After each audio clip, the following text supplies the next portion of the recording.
According to a new report, men who donated sperm in Victoria between 1960 and 1970 for research purposes may not have been entirely aware that their donation was being used for conception. The research was done by the Victorian Assisted Reproductive Treatment Authority, VARTA, and they didn't leave any stone unturned. They wanted all records kept by donor clinics and made more than 40 interviews with clinicians, sperm donors, and recipient parents that were involved in the early days of the fertility business. One of the most incredible outcomes of the research is the fact that those men who donated sperm in the early years may not have been aware of the fact that their donation was being used for conception and not research. According to Kate Bourne, the VARTA Donor Conception Services manager, after talking to 8 donors at the time, one of them claimed that he had no idea his donation being used in that type of activity. So that puts a staggering statistic of 1 of 8 men being clueless about the faith of their sperm donation. According to documentation from back then, it seemed like the advertisements and propaganda from the clinics was explicit about the purpose of the donation. This man in particular told them that the clinic was very clear, in fact, that his sperm was being used for research purposes, and just after 5 or 6 months, they said to him that his services were no longer needed. He continued with his new life like nothing had happened.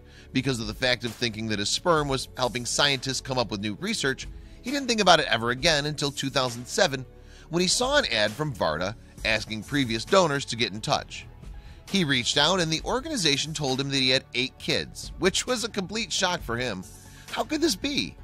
When the organization interviewed with him, they asked several times about everything he heard and talked about when he made the donations. And the man responded that they were always put as research donations and that it was never discussed the conception part at all. Neither he or his wife ever considered that it was going to be a child conceived out of these donation processes. They never thought it would make 8 kids.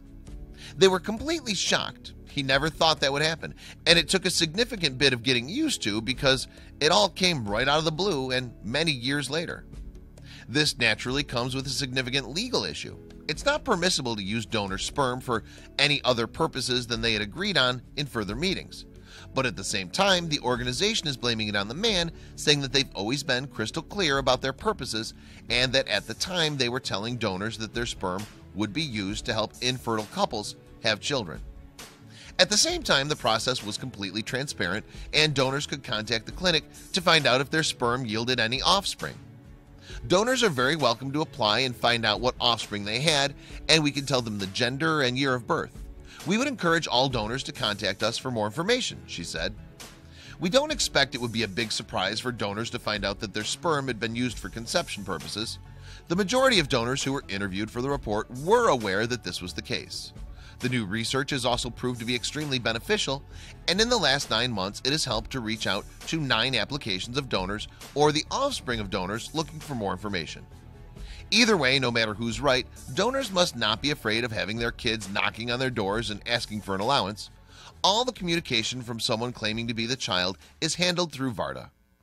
The idea of this process is to encourage parents of donor-conceived children who are now full-grown adults to talk about their conception and open a conversation about this infertility process. An important key message we're trying to spread is because donors can apply for more information, it doesn't mean that VARTA may well be reaching out to donor-conceived adults, Ms. Bourne said. We know that people would rather hear this news from their parents, so we're encouraging parents to talk to their children about how their family was formed. The problem that they're trying to solve is the fact that it's been an increase in number of cases of people discovering the truth about their DNA through testing and websites, and this shouldn't be the way to find out about your beginnings.